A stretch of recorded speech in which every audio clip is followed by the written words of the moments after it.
Marine conservation is in trouble. Ocean protection is in trouble.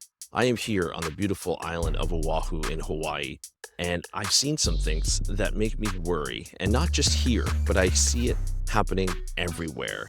The regular conversations I have in person and online, people are not concerned about the ocean, and that is a problem. And that's what we're going to talk about on today's episode of the How to Protect the Ocean podcast. Let's start the show. Hey everybody, welcome back to another exciting episode of the How to Protect the Ocean podcast. I'm your host, Andrew Lewin, and this is the podcast where we find out what's happening with the ocean, how you can speak up for the ocean, and what you can do to live for a better ocean by taking action. And on today's episode, we're going to be coming to you from the beautiful island of Oahu in Hawaii, where I've been here for the past 11 days. This is my 11th day of a family vacation, a long overdue family vacation, and I am in paradise. This island is gorgeous. We've been to all parts of the island, the east, the west, the north shore, and the south, and it's beautiful. It's absolutely stunning. We've seen Hawaiian monk seals on the beach. We've seen Hawaiian monk seals resting in areas that have been just phenomenal lookouts. We've seen whales playing in the water on lookouts as well. We've seen whales just on a whale watching tour. We've seen sea turtles. I just got splashed by water, and it's very, very refreshing in this hot sun this morning. But we've seen sea turtles. We've swam with sea turtles that are here all of the time. And it is absolutely phenomenal to see some of the protections, or see the protections that are enacted through the Endangered Species Act with the sea turtles and with the Hawaiian monk seals and the volunteers that come out to help protect them, working with government to be able to say, hey, you know what, we love these sea turtles, we love these Hawaiian monk seals, and we want to protect them as much as possible. The people here, some of you may or may not be able to see, over my shoulder, there are some people who are just enjoying surfing. Earlier this morning, there were people paddling, and it's just been amazing to see how many people use the ocean, how many people continue to be connected to the ocean here on the beautiful island of Oahu in Hawaii. And this is something that is a dream of mine to be here. This is my second time here, and it's something that I just enjoy seeing, the ocean each and every day. It's definitely inspired me even more to bring you messaging about the ocean. That's what I want to talk about today, because I feel as though marine protection, marine conservation is in trouble. There are a lot of people, whether you speak to them online, whether you speak to them in person, who are not worried about the ocean. In fact, not only are they not worried about the ocean, they just don't know a lot about the ocean. And I don't blame them. It's not necessarily their fault.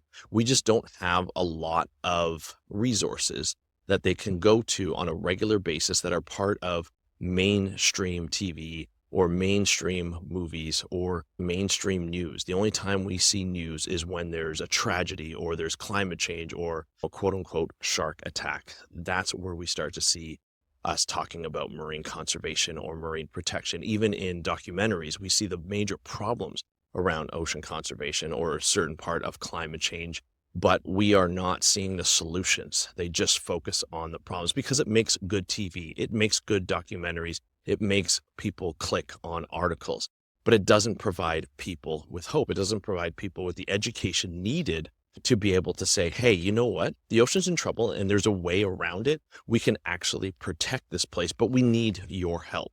We need your not only day-to-day life, but understanding of how the political system works, understanding of who will vote for what, how people can change, whether it be in government levels, whether it be federal, state, or provincial, or local levels, or whether it be you as a person or as a community to be able to bring ocean conservation to the forefront of what we need to do.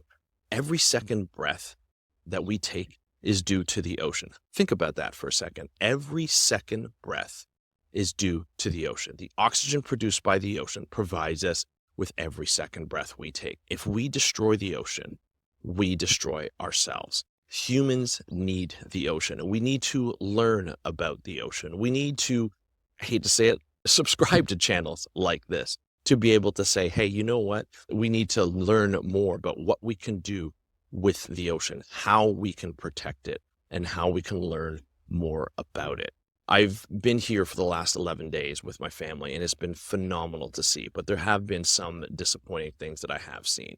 I haven't seen a lot of signs around town talking about, hey, you know what?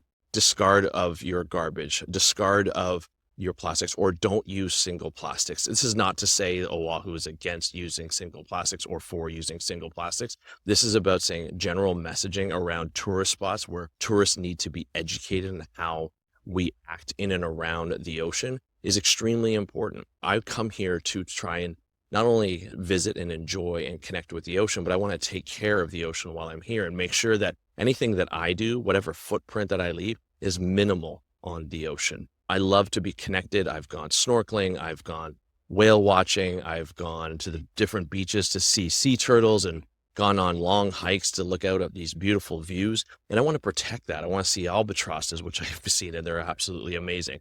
I want to see just beautiful things that are around town. I want to see this. I want to see the culture. And there's a lot of that here. What there isn't a lot of is the emphasis on how important the ocean is to the Hawaiian culture, to the Polynesian culture. We see it in different places, but not enough. And I would love to see that even more in every country, including my own in Canada, see more of the integration of Indigenous populations and how their culture integrates with ocean protection and how Canadians can do more of that. And that's something that every platform, including mine, has to bring to light, is the fact that we need to talk about the ocean. We need to talk about how ocean protection will actually help us in the end, how actually decrease the amount of money we spend on natural disasters, how it actually decrease the amount of money we spend on changing the environment and making things more concrete instead of more natural. The amount of money that we lose because of the lack of ocean conservation, because of consequences of climate change, because of consequences of losing land to build concrete structures, to fortify that land and not understanding the actual processes that go around it, is extremely harmful and extremely expensive. And we always talk about the economy when it comes to voting a new government in, which my country is about to do. And we never really talk about the ocean. We never really talk about how important it is to protect it, how important it is to protect fisheries, how important it is to our safety in terms of climate change and natural disasters.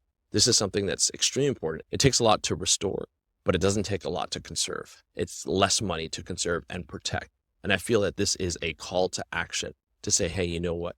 We need to make sure that we protect this ocean. So that's the message today. That's the message I've been thinking about for the last 11 days as I arrived on this wonderful island of Oahu in the Hawaiian Islands, and seeing the culture and seeing the connection to the ocean of the people here who surf, who canoe, who paddle, who kayak, who dive, who snorkel, who just enjoy the ocean. And the tourists who come here every day and enjoy this place. And we want to see it protected as well as other beautiful ocean places, including in my country, Canada. And to be able to say, hey, you know what? We did a great job here. We've protected ourselves. We've been able to protect our every second breath, and we've been able to protect the ocean. So hit me up on a comment down below if you're watching this on YouTube or Spotify. If you want to help protect the ocean and you want to know more about the ocean, and if you want, you can DM me on Instagram if you're listening to this on a podcast, on your favorite podcast app. And of course, hit me up on Instagram if you're listening to this on the audio form. You can hit me up at How to Protect the Ocean. That's at How to Protect the Ocean. And of course, you can go to speakupforblue.com to get access to me, as well as all my other episodes, and learn more about the ocean on the podcast, How to Protect the Ocean. I want to thank you so much for joining me on today's episode of the How to Protect the Ocean podcast from the beautiful island of Oahu in the Hawaiian Islands. I'm your host, Andrew Lewin, from the True North, Strong and Free. Enjoy the day, talk to you next time, and happy conservation.